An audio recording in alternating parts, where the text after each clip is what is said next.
Alrighty.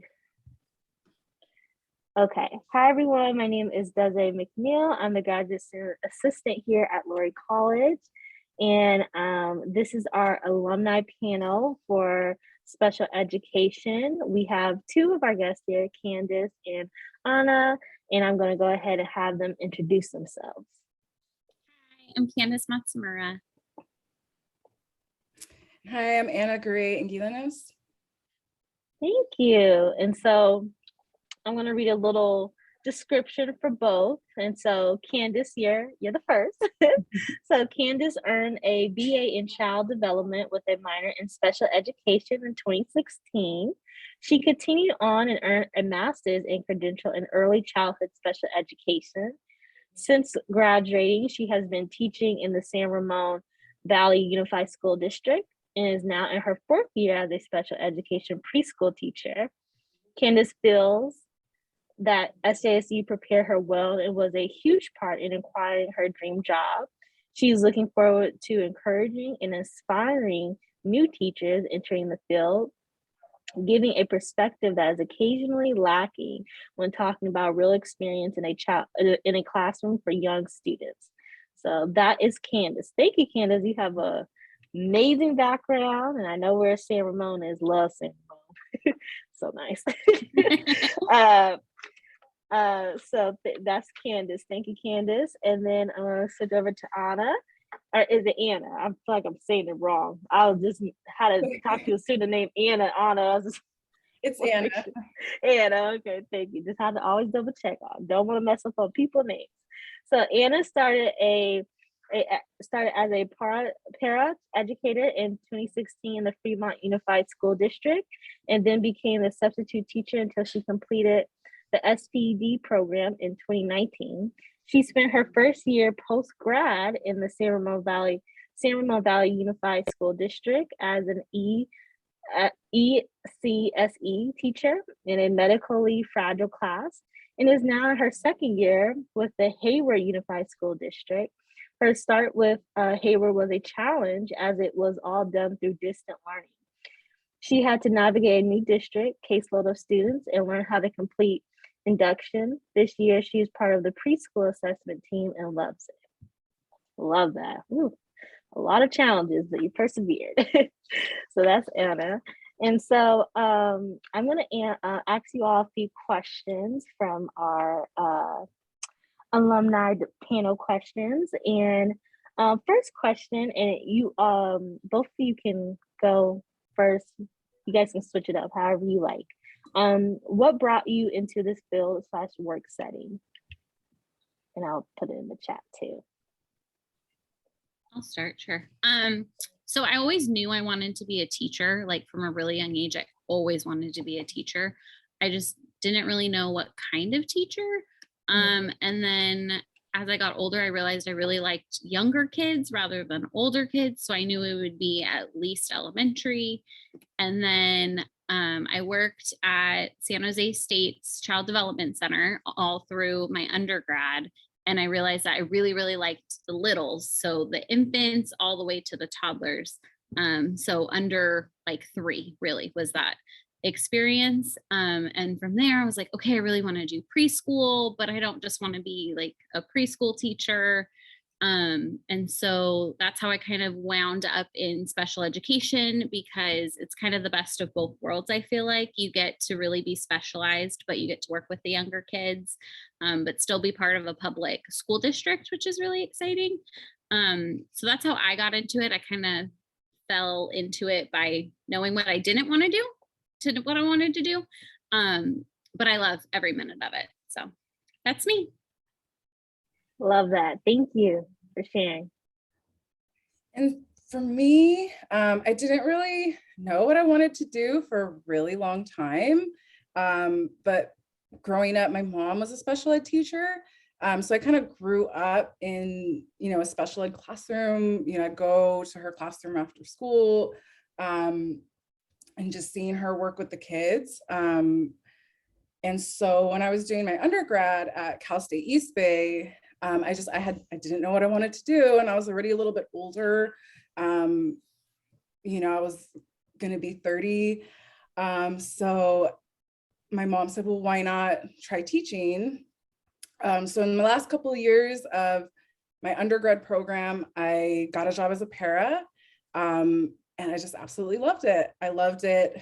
And so, I applied to San Jose State for the grad program, to get credentialed. I didn't really know what path I was going to take. And so when I was interviewing with Dr. Peggy Hughes, initially I had applied to do Mod Severe, but when she spoke to me, because I had had a lot of experience as a para in preschool SPED, she said, well, it sounds more like you are a preschool SPED teacher. And I'm really glad that she told me that and switched over my application, because I just absolutely love what I do. And it kind of just fell together. I think no matter what age you're at, you can go back to school and you can find something that you love. And I love teaching. I love that. Yes, you can go at any age, doesn't matter. Just trying to figure out what you want to do takes some time, but that's great. I love to hear that. And then I do have another question for the both of you. What has been the greatest challenge so far in your career, especially working in special education and working with those students? It can be difficult and, as you mentioned, on a challenging. How did you handle it, or what do you have done differently? Oh, that's a tough question. I know, and that's like 3 questions in one. Sorry about that. I was like, that's not just one question. So take your time. I think for me personally, I think that, school is great and I had a great experience at San Jose State, but some things school just cannot prepare you for. And I think the biggest challenge for me was the pandemic, not always getting sufficient admin support. That can be tough. Not always having proper support from your paras, right? Like that can be very difficult. But honestly, I think distance learning, being able to get through that kind of showed me like the resilience of our field. And I think it's very sad that so many teachers are leaving the field. I knew quite a few who left because of distance learning. It was so hard. And I think that distance learning was a really difficult thing to get through as a new teacher. But definitely, like you said, perseverance, your first year is always going to be your toughest year. And if you get through that, the next 4 years are still going to be very tough. Right. You just get better at it. Right. Yeah. I definitely agree with Anna. In parts of that, distance learning was definitely hard, but I think my greatest challenge has been really not really anything even to do with the children that I work with, but more with the adults that I work with. Because being a teacher in a special education classroom, you have a lot of adults. You have speech therapists, occupational therapists, physical therapists, vision specialists, so on and so forth. There's so many. And then you also have paraprofessionals or aides that work directly in your classroom. And that dynamic with each person is very, very different. And you have to learn how to navigate that on your own, because like Anna said, you don't learn that in the classroom. You kind of have to learn on the fly, and you have to be professional, yet you want to be respectful. And I think for me, at least, coming in at such a young age of teaching, because I went straight into it, I am much younger than the paraprofessionals that I work with and all support staff that I work with. And I just don't feel like I always get the respect that I need because I am younger. And they have been doing it for a very long time. They're very knowledgeable, but sometimes they lack the flexibility that I'm looking for as a new teacher to learn on my own, learn new things and figure things out. And I think just learning that dynamic with paraprofessionals and support staff that are constantly in your classroom has been one of the hardest things. And to this day, I'm still working on. Because there's a lot that goes into that relationship, and that needs to happen, and it all needs to be for the good of your class and your students. And I feel like that sometimes gets lost in translation, and when you spend too much time with one person, things get rough, and so there's a lot that goes into that. Definitely. So I think that has been my challenge so far, is just all of the adults that you have to do. That you have to work with and have good working relationships with, and that's a lot. And I can say I can definitely relate. When I was working at a community college, and I realized it wasn't even the students, it was everybody else. It was the folks working there, and oftentimes I was the youngest, but also I was more responsible than a lot of other folks. And it amazed me that no matter your job title or your age, doesn't mean you're necessarily that you don't need to improve. You do need to improve. Open to feedback, willing to change. Well, and it goes both ways, right? Like you want to be receptive to their knowledge, because they've been here for so long and have seen so much. But at the same time, you need them to be flexible, because starting new, you have a lot of new ideas that older teachers don't. And so there needs to be, that back. Openness. And so it's tough, because typically the older teachers and paraprofessionals are very set in their ways, and this is how it's done, and it's worked great for them. But coming into that as a teacher is really tough. Well, thank you both for sharing. I think that might resonate with a lot of students, and I think that also kind of prepares them what to expect when they graduate and get into that, the real work, like you say, in the classroom, and navigating and working with others. And so I guess with all those challenges, working with students, working with folks, with other folks at the school and other professionals, how do you maintain a work/life balance? And if so, what activities do you do outside of work to kind of help you release all that stress every week, every day? So I think knowing how hard teachers work going into teaching myself, I made a very conscious decision from my very first week of my first year of teaching that I was not going to take work home. And that's really tough for a lot of teachers, because our contracted day is so short and we have so much to do, and we don't have a lot of time to do it during the day when we have students. And so that's really, really tough for a lot of teachers. But that was how I chose to make that work-life balance. Even if I have to stay late, which I do quite often, or come in early or anything like that, I was going to get my work done at work and leave it at work. So if I didn't get it done, it didn't get done.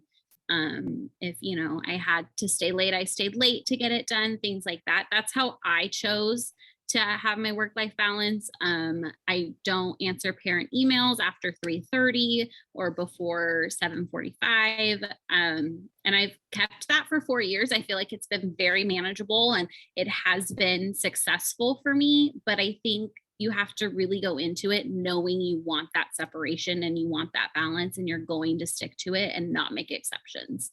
But I was prepared for that, and I wanted that. And I think it works great. It doesn't work for everybody. I think everybody needs to find what works for them, because I know some teachers that give the families their cell phone number, and I'm like, oh, I could never. Email only, right? Like that's me, but that's them. So it's different for everyone. That's what I did. It's worked really great for me for 4 years. I plan on keep on doing it. It gives me that separation that I need, and that's how I do it. That's really good. I really like that. That's incredible. But I think that's important too. But finding what works best for you. Yeah. I agree in many ways. I think that I had definitely initially started out with that, and the pandemic just kind of like destroyed that for me. And I'm not the most tech savvy either. Like I said, I am a little bit older.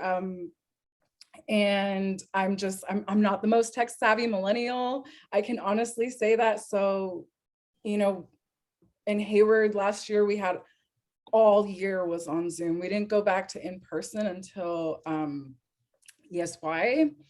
So I spent like the first year and a half of the 2 first years of teaching on computer, on Zoom, having to call, like people told me use the Google Voice number. I didn't really know how to use that. So I had to break that rule of not giving, I agree with Candice. I didn't want to do that, but I kind of had to, because I couldn't get the Google Voice to work and I didn't know any other way. And it's not my favorite thing to have parents have my personal contact. But having that year and a half on Zoom, and now that I'm doing assessments, I do it only for certain parents that I know aren't tech savvy. I have a lot of Spanish speaking families, so I have a lot of immigrant families. So I just kind of have to break that rule a lot of times, especially when I'm trying to communicate with a parent in Spanish, translating stuff. I want to make sure that, I'm on the phone with them. And like I said, unfortunately, I just don't know how to use Google Voice. But with that being said, I feel like for me, maintaining my work-life balance, I completely agree with Candice. Like, I do not respond to emails or phone messages outside of my work hours. It's a little bit easier now that I am on the assessment team and I'm not in the classroom. I think when I was in the classroom, that was a little more difficult, right? Because we had to work outside of our work hours. Like I just had to, I had to stay late or I had to come early to get certain things done. So now that I'm just doing assessments, it's a lot easier for me to I come in from, my 9 to 3 and that's it. And I'm not responding to emails before that. I'm not responding to emails after that. And I'm not doing stuff on the weekends. Yeah, well, and I think what really helps you keep those hours too is knowing that as a teacher or someone on the assessment team, someone in education, it's not a life or death situation. There is no email from a parent that needs to be answered right in that moment. There is nothing that important. The child is not going to be injured or right. It's nothing like that. So I think that kind of helped me justify it a little bit. Like, I mean, I don't need to justify my text, but if I did, that is how I could do it, right? Because there's nothing so important that you need to reach a teacher at 10 p.m. at night that they need a response right away. There's nothing. Everything can wait. So that's, kind of how that worked too, I think. And it helps just keep thinking about it. No, I think that's good. And I think for folks who are, about to graduate and kind of hearing how you all have a work-life balance is good to hear, and kind of give them different perspective on what that will look like for them. Maybe I can try this, try it for a year. Maybe I only give out my cell phone number, or maybe make myself more accessible for students, parents, and that I know who don't speak English, so just being really doing what works best for you. I think that's really key, like y'all mentioned. And it's really important too, because there is some burnout in our field. So I think it's good for teachers to remember that, you need to have that work-life balance. Otherwise, you will burn out. It's a tough job sometimes. Oh yeah. I always say, I feel like teaching is up there, and I feel like it should be praised a lot more. Just like nurses, just like honestly should be getting paid just as more as the health field. Definitely education and teaching for sure. And so I do have another question for you all. This is the second to last. How did your Lurie College experience contribute to your skills as a professional? And were there any specific activities or class that were meaningful to you throughout your time in grad school here at San Jose State? I would really have to say, I have just so many positive things to say about San Jose State. Especially coming from another CSU, I came from Cal State East Bay. And not to say anything negative about them necessarily, but I can't express how, the difference, and how supported I felt at San Jose State. I felt like, the program was just run really well. The professors were very knowledgeable and helpful. We had to do in clinical work, which I think is really important for teachers to, actually do, classes where they make you go into a classroom and, do work on case studies and such like that. So I feel very grateful to San Jose State for, the education that I got there. And yeah, I don't have anything. They're great. They're pretty great. Yeah, I have to say the same thing about my program. They are on it. Very great. I agree with you. Yeah, I definitely agree. Like all the classes were great and everything, but nothing beats that hands-on experience that you get.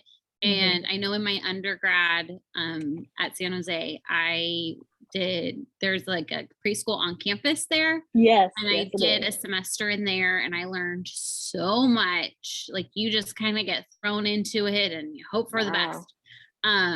But that really, really helped. Working at the Child Development Center really helped. I learned from teachers there. And then my student teaching in my grad program, I think is where I learned the most. I definitely learned a lot from all the classes, don't get me wrong, but that hands-on experience in a classroom, in a special ed preschool classroom, was exactly what I needed to be confident going into this field and knowing I did learn everything that I needed to learn because I know why she's doing all of these things and I can do it too. Yeah. So that was, I think, the best piece of going to San Jose State was that they force you basically to get in there and actually do it. And then if it's really right for you, rather than you going through all the classes, you graduate, and then here you go into the field and you're like, oh, I hate it. Because that would suck. So it was nice that they force those opportunities on you to really learn and make sure that this is what you want to do. Yes. And I can agree to all that. I think it's one thing I feel like in grad school to, good to learn in class, but having hands-on experience is, I think, really crucial because it definitely reaffirm if this is for you or if it's not for you. And how you supposed to know how it works if you don't have that hands-on experience. And I think Lurie College, they do a really great job of having opportunities where you can practice what you want to do for a year, 2 years, however many semesters. So that's really great. And so that's still good to hear. That's good to hear because a lot of students feel the same way. And then my last question to wrap it up is what advice would you give? Yeah, what advice would you give students who are graduating soon to do? That was worded weird. What advice would you give students who are graduating soon as they start applying for jobs, and how can they prepare for a job search process and navigate the workplace once they are hired? Because for teaching, that is, yeah, I would say be a lot. Get in there, observe, volunteer, do whatever you need to do to just be in that environment and make sure that's really where you want to be. Or maybe that's how you learn about something else, right? Like preschool assessments. I do them in my district as well. And I had no idea that was something that we could do. I didn't know that until we were here, and they're like, you're doing assessments. And I'm like, all right, let's do it. Right. And so I think if I was in a classroom more, I would have learned about that. And maybe that would be an avenue I took, or other things, occupational therapy. Maybe that's something you want to explore and you learn from being in the classroom, anything really. But I would say just get in there, see what you can see, volunteer, observe, talk to as many people as you can. And then that way you're making contacts, which it helps you get a job. And it just helps you make sure you're where you want to be. Yeah, definitely. Thank you. great advice. Yeah, I definitely think that, you know, I think me and Candice are just proof that, you know, going into teaching, it is, you know, it's a good sustainable career, you know, and it's pandemic proof, you know, it's like, I didn't have to worry through this pandemic about having work. And that was a huge, you know, privilege. I feel like that was something that a lot of people didn't have during the pandemic. And, you know, we saw that play out. And now, you know, it's really unfortunate that since the pandemic, there's been a mass exodus of the field. I know my district, you know, despite being a really high paying district, we're struggling to hire people and people are leaving. And I just see that everywhere. And so I think that, you know, what I really appreciate about this job is just the sustainability of it. You know, if you can, you know, just maintain your work-life balance, you know, get through that first year. I think your first year is always going to be the toughest. You know, you will find a job. I know that can be stressful when you're about to graduate, but you will find a job, apply to multiple districts, you know, like Candice said, do your research, you know, really make sure that you know the value system of what district you're going to, and does that value system line up with your values? You know, I absolutely love working in Hayward as a Title I district. I know some people don't want to work in Title I districts, but for me, being, you know, a Chicano, I can help my community directly. You know, we have a high Hispanic population, Spanish-speaking families, and I love helping my community. And that's just not for everybody. I know there's plenty of teachers who would just be like, no, and I see them leaving. And I think that that's totally fine. I think, you know, you just have to find the place that you fit best, because you will have options of where you can work, because it's, you know, teaching is not going away. No, well, and it's just special ed in general, special education in general, no matter what what position you have in special education, counselor or occupational therapist, physical therapist, speech, anything. Anything in special ed, you will have a job somewhere. They are always needed. So always, definitely. I'm not saying you're gonna get your pick of district, but I'm pretty close. There's always openings in special education. So I think, you know, just apply everywhere and hope for the best, but you'll find they always need people. As long as you're open-minded, you'll get hired. Definitely. And I think that's like it's a good note to end on. You know, folks, there's jobs out there. And with this shift of people, especially teachers and teachers from like special education, regular teachers, just teachers is leaving, I think there's jobs out there. I have seen multiple teaching positions. I was like, wow. So it's needed. The list yesterday for Hayward, and we have so many openings just across the board, like in SPED, outside of SPED, and it's just it's unfortunate, but you know, you will that's how it is right now. It will. So that should be encouraging. But yeah, you will find a job. Yeah, and I think that's encouraging for all our special education students, grad students here at Lurie College. So I want to say thank you both for agreeing to be on our alumni panel. Thank you all for sharing your perspective and your experience. I think all this will really help students who are especially about to graduate, or even students who are starting the program, and just to have that perspective and hear from professionals who graduated from Lurie College from this program to now looking to really pursuing this as a career. So it's encouraging, and I hope more people do it, because I love special ed. I had struggled in school, and I think I was considered in special education, and my journey I have been in a little in special education classes, either helping students and or kind of experiencing it myself. And so I know how important it is, and the importance of teachers, because it has made a difference in my career. So yeah, so thank you both. I'm going to go ahead and stop recording.